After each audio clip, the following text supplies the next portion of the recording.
Allah Ta'ala fil Qur'anil Karim.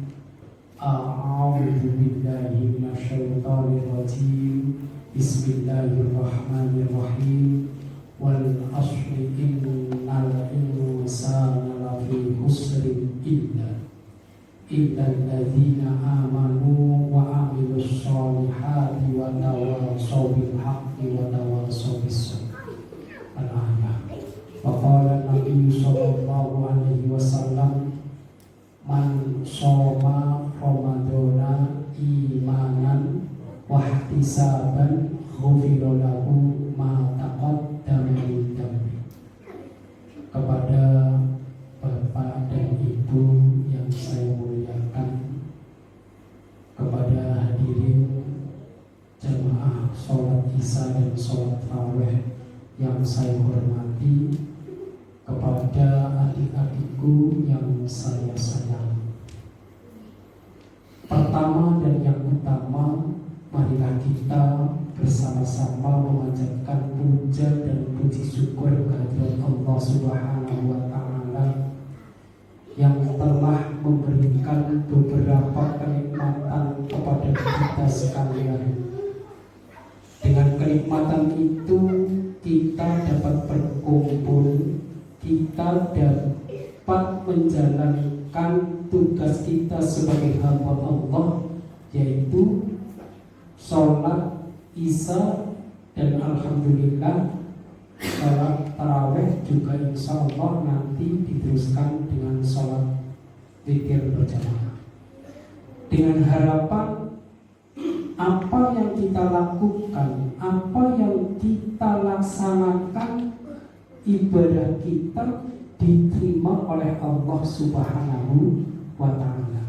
Harapan kita ibadah kepada Allah Subhanahu wa Ta'ala yaitu diterima, bukan ditolak. Salawat dan salam senantiasa dilimpahkan kepada panutan alam, akhirul anbiya wa imamur rasul, Nabi Muhammad SAW beserta keluarganya, para sahabatnya, dan kaum muslimin yang setia mengikuti ajaran dan petunjuknya sampai akhir zaman. Bahkan beliau telah mewariskan kepada kita satu dasar pandangan dan keyakinan hidup yang mutlak kebenarannya, yakni agama Islam, satu-satunya agama yang mendapat ridho dari Allah Subhanahu wa Ta'ala. Inna dina indallahil Islam. Kepada Bapak dan Ibu yang saya muliakan, alhamdulillah saya bisa bersilaturahim dengan Bapak dan Ibu dengan niat yang ikhlas. Kita belajar talabul ilmi, mencari ilmu. Alhamdulillah saudara-saudara kita telah menjalankan puasa, ada yang sudah 2 hari, ada yang 1 hari. Ini adalah merupakan perbedaan yang sangat luar biasa. Akan tetapi kita menyikapinya dengan kebijaksanaan dan penuh kasih sayang. Karena kita adalah inna hadhihi ummatukum ummatan wahidah, umat yang satu. Apapun itu golongannya, yang terpenting bagi kita adalah saling menghargai dan saling menghormati. Yang dipermasalahkan adalah ketika umat muslim, ketika umat yang beriman akan tetapi tidak menjalankan ibadah, terutama adalah ibadah puasa. Itu yang perlu dipermasalahkan. Faktornya apa? Kalau kita sudah bersaksi kepada Allah Subhanahu wa Ta'ala, asyhadu an la ilaha illallah wa asyhadu anna Muhammadan Rasulullah. Kalau kita sudah mengucapkan 2 kalimat syahadat ini, tentunya kita harus menjalankan sepenuhnya ibadah kita dengan penuh keikhlasan. Karena bulan puasa ini adalah bulan tarbiyah, bulan pendidikan. Tentunya Bapak dan Ibu berusaha semaksimal mungkin telah diberikan fasilitas dari Allah Subhanahu wa Ta'ala 1 bulan penuh ini untuk beribadah kepada Allah Subhanahu wa Ta'ala. Kita renungkan, kita pahami 12 bulan kita dikasih oleh Allah Subhanahu wa Ta'ala. 11 bulannya tentunya kita pernah melakukan kehilafan, pernah melakukan kesalahan. Marilah di bulan puasa yang penuh berkah, bulan puasa yang penuh maghfirah, bulan puasa yang penuh ikun minana, kita gunakan semaksimal mungkin untuk beribadah kepada Allah Subhanahu wa Ta'ala. Apapun ibadahnya kita niatkan karena Allah Ta'ala. Minimal membaca Al-Quran itu paling dianjurkan. Iktikaf di 10 terakhir itu sangat dianjurkan. Ketika kita dalam melakukan ibadah bulan puasa penuh, nanti di luar bulan puasa. Makanya kita sangat bersyukur sekali kepada Allah Subhanahu wa Ta'ala, kita masih diberi kesempatan untuk melakukan ibadah puasa yang akan datang, kita bisa ketemu kembali. Suatu contoh, sahabat kita, teman kita pernah ketemu di sholat Jumat. Ada 2 orang yang tidak bisa memenuhi bulan puasa saat ini. Tentunya dengan bulan puasa ini kita gunakan semaksimal mungkin untuk beribadah. Tadi ayat Al-Quran yang telah kita sebutkan di dalam Al-Quran surat Al-Asr ayat 1 sampai 3. Wal asri innal insana lafi khusrin illa alladzina amanu wa amilus solihati wa tawassaw bil haqqi wa tawassaw bis sabr, yang artinya demi masa. Sesungguhnya manusia berada dalam kerugian.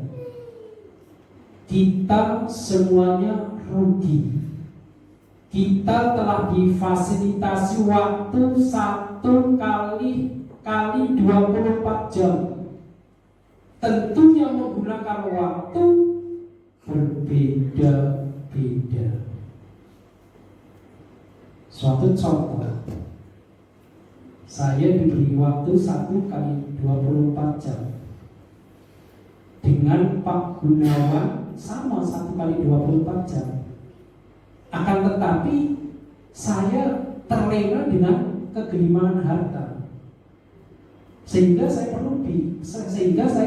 Akan tetapi Pak Gunawan yang 1 kali 24 jam itu gunakan untuk sholat berjamaah, bermuamalah dengan lingkungan baik, tadarus, membaca Al-Quran. Itu tentu yang rugi adalah saya, yang beruntung adalah Pak Gunawan. Itu cara menggunakan waktu, memfasilitasi waktu 1 kali 24 jam sangat berbeda-beda mutunya atau kualitasnya. Di dalam Al-Quran surat Al-Asr ayat 1 sampai 3, siapa yang rugi? Illalladzina amanu, kecuali orang-orang yang beriman. Ini orang-orang yang beriman. Ini keimanan itu sangat riskan sekali kalau kita tidak menggunakan semaksimal mungkin. Modalnya iman, puasa juga modalnya iman, sedekah pun modalnya iman. Tapi akan tetapi keimanan ini yang menggoda adalah bukan manusia. Musuh kita terbesar adalah setan dan hawa nafsu yang gak kelihatan. Kalau musuh kita kelihatan seperti ini, kita bisa memberontak, kita bisa melawan. Akan tetapi musuh kita jin dan setan hawa nafsu tidak bisa melawan karena abstrak. Itu orang yang beruntung, yaitu orang yang beriman.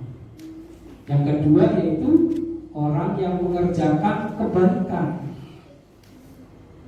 orang yang mengerjakan kebajikan.